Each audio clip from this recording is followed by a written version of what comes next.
राज्यात पुढचे 3 ते 4 दिवस मुसळधार पावसाचा अंदाज. कोकणामध्ये सर्वत्र विजांसह जोरदार पावसाची शक्यता. आजपासून मान्सूनचा जोर वाढणार. मान्सून 11 जून पर्यंत राज्य व्यापणार. उत्तर महाराष्ट्र, मराठवाड्यासह विदर्भामध्ये मान्सून आज पोहोचणार. मुंबई ठाण्यामध्ये 5 दिवस मुसळधार पावसाची शक्यता. हवामान विभागाकडून मुंबई आणि ठाण्यासाठी येलो अलर्ट. धाराशिव जिल्ह्यामध्ये मुसळधार पाऊस. शहरातील फकीरानगर, गणेशनगर, समर्थनगर, वैराग नाका परिसरामध्ये नाल्यांना नद्यांचं स्वरूप. धाराशिव शहरासह जिल्ह्यामध्ये मुसळधार पावसाची हजेरी. शहरातील फकीरानगर भागामध्ये लोकांच्या घरामध्ये पाणी शिरल्यानं अनेकांचे संसार उघड्यावर. मुंबईमध्ये पहिल्याच पावसामध्ये अनेक ठिकाणी पाणी साचलं. दहिसर चेकनाका, मुंबई अहमदाबाद महामार्गावरही पाणी साचलं. मुंबईच्या दादरमध्ये पावसाची हजेरी. अचानक आलेल्या पावसामुळे मुंबईकरांची धावपळ. धाराशिवमध्ये मुसळधार पाऊस. हजरत ख्वाजा शमशुद्दीन दर्ग्यामध्ये पावसाचं पाणी शिरलं. नाशिकच्या उमराणे येथे मुसळधार पाऊस. कांद्याचं शेड कोसळल्यानं एकाचा मृत्यू, तर तिसगाव शिवारामध्ये वीज पडल्यामुळे तरुणासह एका बैलाचाही मृत्यू. सोलापूरच्या गणेशपेठ, मंगळवार बाजार, गुरुवारपेठ परिसरामध्ये साचलं पाणी. अनेकांच्या घरामध्ये पाणी शिरल्यानं संसार उपयोगी साहित्याचं नुकसान. दिवसभराच्या ब्रेकनंतर पुण्यामध्ये मुसळधार पाऊस. Deccan, Ghule road, law college road, SB road परिसरामध्ये मोठ्या प्रमाणावरती पाऊस. रायगड जिल्ह्यामध्ये गेल्या 24 तासात 196.7 मिलीमीटर पावसाची नोंद. म्हसळा तालुक्यामध्ये सर्वाधिक 235 मिलीमीटर पाऊस. जालन्याच्या अंतरवाली सराटी परिसरामध्ये मुसळधार पाऊस. उकाड्यानं हैराण झालेल्या नागरिकांना दिलासा. सांगलीच्या चांगोली परिसरासह शिराळा तालुक्यामध्ये अतिवृष्टी. कृष्णा नदीवरील बंधारा पाण्याखाली. सोलापूरमध्ये मुसळधार पाऊस. सखल भागामध्ये पाणी साचलं. काही ठिकाणी घरात पाणी शिरल्यानं नागरिकांची तारांबळ. परभणीच्या पाथरी, मानवत, सोनपेठमध्ये वादळी वाऱ्यासह मुसळधार पाऊस. पाथरीच्या पिंपळगाव परिसरामध्ये काही ठिकाणी झाडांची पडझड. परभणी जिल्ह्यामध्ये विजांच्या कडकडाटासह जोरदार पावसाची हजेरी. पिंपळगाव परिसरामध्ये वादळी वाऱ्यासह झाडं कोसळली. उकाड्यापासून नागरिकांना दिलासा.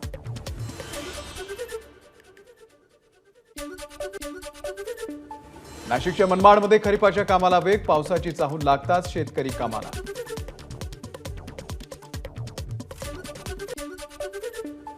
नाशिकच्या नांदगाव तालुक्यामध्ये वादळी वाऱ्यासह मुसळधार पाऊस. पावसाच्या आगमनामुळे खरीपाला पेरणीची सुरुवात. समरजितसिंह घाटगेंच्या समोर शेतकरी ढसाढसा रडला. ढगफुटी सदृश्य पावसानं पेरणी वाहून गेल्यानं शेतकऱ्याच्या डोळ्यात पाणी. 2 दिवसात कोसळणाऱ्या पावसामुळे उजनी धरणाच्या पाणीसाठ्यात 1 टीएमसीनं वाढ. चिपळूण नगर परिषदेकडून धोकादायक इमारतींना नोटीस देणारी नगर परिषदेची इमारतही धोकादायक. पंतप्रधान नरेंद्र मोदींनी तिसऱ्यांदा घेतली पंतप्रधान पदाची शपथ. शपथविधी सोहळ्याला दिग्गजांची हजेरी. मोदी सरकारच्या 72 मंत्र्यांचा शपथविधी. मोदींसह 30 कॅबिनेट मंत्री, 41 राज्यमंत्र्यांनी घेतली शपथ. मोदींच्या मंत्रिमंडळामध्ये महिलांना संधी. निर्मला सीतारमण, शोभा करंदलाजे यांना मंत्रिपद कायम, तर अन्नपूर्णा देवी, अनुप्रिया पटेल आणि रक्षा खडसेंनाही मंत्रिमंडळात संधी.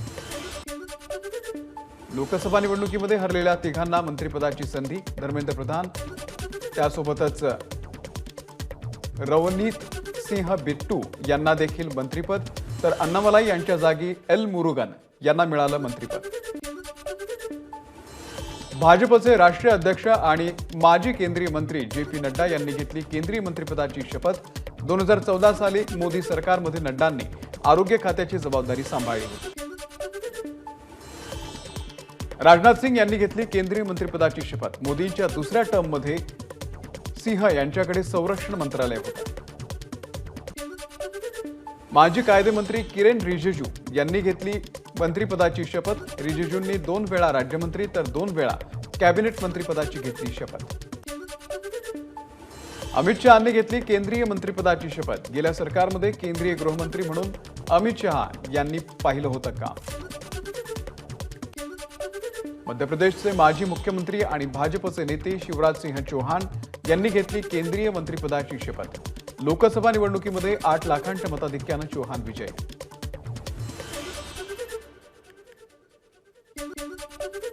कर्नाटकचे माजी मुख्यमंत्री आणि माजी पंतप्रधान एच.डी. देवेगौडा यांचे चिरंजीव एच.डी. कुमारस्वामी यांनी घेतली केंद्रीय मंत्रिपदाची शपथ. भाजपचे नेते आणि गेल्या सरकारमधील परराष्ट्र मंत्री एस जयशंकर यांनीही घेतली शपथ. 2019 पासून ते आहेत राज्यसभेचे खासदार. लोक जनशक्ती पार्टीचे प्रमुख आणि खासदार चिराग पासवान यांनी पहिल्यांदाच घेतली केंद्रीय मंत्रिपदाची शपथ. चिराग पासवान हे कॅबिनेट मंत्री म्हणून झाले शपथबद्ध. रामदास आठवले यांनी घेतले केंद्रीय राज्यमंत्रीपदाची शपथ. मोदी सरकारच्या तिसऱ्या टर्ममध्येही रामदास आठवले यांना मंत्रिपद. रामदास आठवलेंनी मंत्रिपदाची शपथ घेतल्यानंतर जळगावमध्ये कार्यकर्त्यांकडून जल्लोष. मुंबईमध्ये आरपीआय आठवले गटाच्या कार्यकर्त्यांकडून जल्लोष. रामदास आठवलेंच्या संविधान बंगल्याच्या बाहेर जोरदार जल्लोष. बुलढाणा मतदारसंघामध्ये विजयी झालेल्या शिवसेनेच्या प्रतापराव जाधव यांनी घेतली स्वतंत्र प्रभार राज्यमंत्रिपदाची शपथ. पहिल्यांदाच केंद्रीय राज्य मंत्रिमंडळामध्ये वर्णी. सलग तिसऱ्यांदा संसदेमध्ये गेलेल्या रक्षा खडसेंनी घेतली मंत्रिपदाची शपथ. मंत्रिमंडळामध्ये स्थान मिळालेल्या महाराष्ट्रातल्या एकमेव महिला मंत्री. मोदींच्या मंत्रिमंडळामध्ये 36 वर्षांचे टीडीपीचे के राम मोहन रायडू सर्वात तरुण मंत्री, तर 37 वर्षाच्या रक्षा खडसे दुसऱ्या सर्वात तरुण मंत्री. मोदींच्या शपथविधी सोहळ्यानंतर जळगावमध्ये उत्सवाचं वातावरण. फटाक्यांची आतिषबाजी, ढोल ताशांचा गजर आणि महिलांनी फुगड्या खेळून केला आनंदोत्सव साजरा. पुणे महानगरपालिकेचे माजी महापौर आणि पहिल्याच प्रयत्नामध्ये लोकसभेचं मैदान जिंकणाऱ्या मुरलीधर मोहोळ यांनी घेतली केंद्रीय मंत्रिपदाची शपथ. मला मंत्रिपद मिळतंय हा पुणेकरांचा सन्मान. मुरलीधर मोहोळ यांची माझाला प्रतिक्रिया. 30 वर्षांनी पुण्याला मंत्रिपद मिळाल्याचं म्हणत व्यक्त केला आनंद. पुण्याचे खासदार मुरलीधर मोहोळ यांना मंत्रिपद. पुण्यातल्या कार्यालयामध्ये कार्यकर्त्यांकडून जल्लोष. महाराष्ट्रामध्ये अल्पसंख्याक समाजामध्ये एक भीती निर्माण झाली होती, त्याचा फटका बसला. उपमुख्यमंत्री अजित पवार यांची प्रतिक्रिया. विधानसभेमध्ये काही झालं तरी भाजप निवडून येणार नाही, रोहित पवार यांचा दावा. उत्तर प्रदेशमधल्या जनतेला मानलं पाहिजे, त्यांनी लोकसभेला दाखवून दिलं, अशीही केली टीका. महायुतीकडून मुस्लिम द्वेष निर्माण करण्याचा प्रयत्न, जितेंद्र आव्हाड यांची टीका. मुस्लिम मतांसंदर्भात बोलण्यापेक्षा तुम्ही पराभव मोठ्या मनानं स्वीकारा, आव्हाडांचा टोला. बारामतीमध्ये झळकले युगेंद्र पवार यांचे बॅनर. वादा तोच दादा नवा, बॅनरवरती उल्लेख. राष्ट्रवादीचे ज्येष्ठ नेते मनोहर नाईक यांच्या घरामध्ये फूट. नाईकांचे सुपुत्र ययाती नाईक विधानसभा लढणार, त्यामुळे पुसद विधानसभेमध्ये विद्यमान आमदार इंद्रनील नाईक आणि ययाती नाईक आमने सामने येण्याची शक्यता.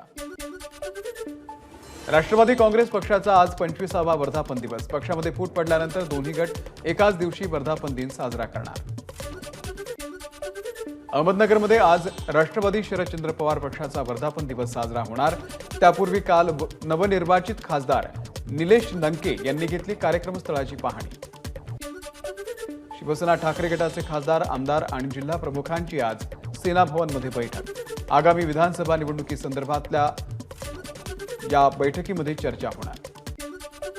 जालन्यामध्ये मनोज जरांगे यांचं पुन्हा एकदा आंदोलन सुरू. आज आंदोलनाचा तिसरा दिवस. पंकजा मुंडेंचा लोकसभेमधला पराभव हा जिव्हारी लागल्यानं बीडमध्ये तरुणाची आत्महत्या. अंबाजोगाईमधल्या दिगेळ आंबा गावामधील पांडुरंग सोनावणे असं आत्महत्या करणाऱ्या तरुणाचं नाव. एका निवडणुकीमध्ये पराभव झाला म्हणून हार मानू नका, जीवाचं बरं वाईट करून घेऊ नका, आम्ही पराभव स्वीकारलाय, तुम्हीही स्वीकारा. पंकजा मुंडे आणि धनंजय मुंडे यांचं समर्थकांना आवाहन. वाशिमच्या दुबळवेलमधील जगदंबा मंदिरामध्ये चोरी. देवीच्या अंगावरील सोन्या चांदीच्या दागिन्यांसह दानपेटीमधील रोख रक्कमही लंपास. जनावरं चोरणाऱ्या टोळीचा परभणी पोलिसांकडून पर्दाफाश. 25 गुन्ह्यांची उकल, 8 लाखांचा मुद्देमाल जप्त. गोंदिया शहरातील प्रॉपर्टी डीलर महेश दखने यांच्यावरती अज्ञातांकडून हल्ला. दखनेंची प्रकृती चिंताजनक. जम्मू काश्मीरच्या रियासी जिल्ह्यामध्ये यात्रेकरूंच्या बसवरती दहशतवादी हल्ला.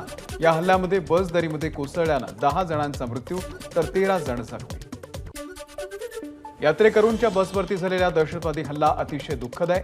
या घटनेमुळे जम्मू काश्मीरच्या सुरक्षेसंदर्भातलं चिंताजनक चित्र समोर आलंय. राहुल गांधींचं ट्विट. भाविकांच्या बसवरती झालेल्या हल्ल्यासंदर्भात विजय वडेट्टीवार यांच्याकडून निषेध व्यक्त. हल्ल्यामध्ये मृत्यू झालेल्यांमध्ये महाराष्ट्रातील कोणाचा समावेश आहे का याची माहिती सरकारने घ्यावी, वडेट्टीवारांची मागणी. पूर्वी फक्त काश्मीरमध्ये दहशतवादी हल्ले होत होते. मोदी सरकारनं 370 हटवल्यानंतर जम्मूमध्येही होऊ लागले. काश्मीरी पंडित अजूनही आपल्या घरी परतू शकत नाही. त्यांची घरवापसी कधी होणार, संजय राऊतांचा सवाल. 2020 विश्वचषक स्पर्धेमध्ये भारताचा पाकिस्तानवरती सनसनाटी विजय. 10 धावांनी भारताची पाकिस्तानवरती मात. न्यूयॉर्कमध्ये झालेल्या सामन्यामध्ये भारतीय संघाकडून पाकिस्तानला 120 धावांचं आव्हान. जसप्रीत बुमराह आणि हार्दिक पांड्याची गोलंदाजी आणि ऋषभ पंतच्या फलंदाजीमुळे भारताचा विजय. भारताच्या विजयानंतर क्रिकेट प्रेमींकडून जल्लोष साजरा. ही ऐतिहासिक मॅच असल्याचं म्हणत चाहत्यांकडून जसप्रीत बुमराहसह अन्य गोलंदाजांवरती कौतुकाचा वर्षाव. अयोध्येमध्ये महाराष्ट्र सदनासाठी जागा मंजूर. अयोध्येमध्ये शरयू नदीच्या जवळ 2 एकर जागा देण्यास उत्तर प्रदेश सरकारची मंजुरी. मंत्री रवींद्र चव्हाण यांची माहिती. फ्रेंच ओपनच्या विजेतेपदावरती स्पेनच्या कार्लोस अल्काराजनं कोरलं नाव. पुरुष एकेरीच्या अंतिम सामन्यामध्ये जर्मनीच्या अलेक्झांडर झ्वेरेवचा संघर्ष हा 5 सेट्समध्ये मोडून काढला. हमारे 12 चित्रपटाच्या विरोधात दाखल करण्यात आलेल्या याचिकेवरती आज मुंबई उच्च न्यायालयामध्ये सुनावणी. चित्रपटामधील काही संवाद कापण्याची याचिकेमधून मागणी.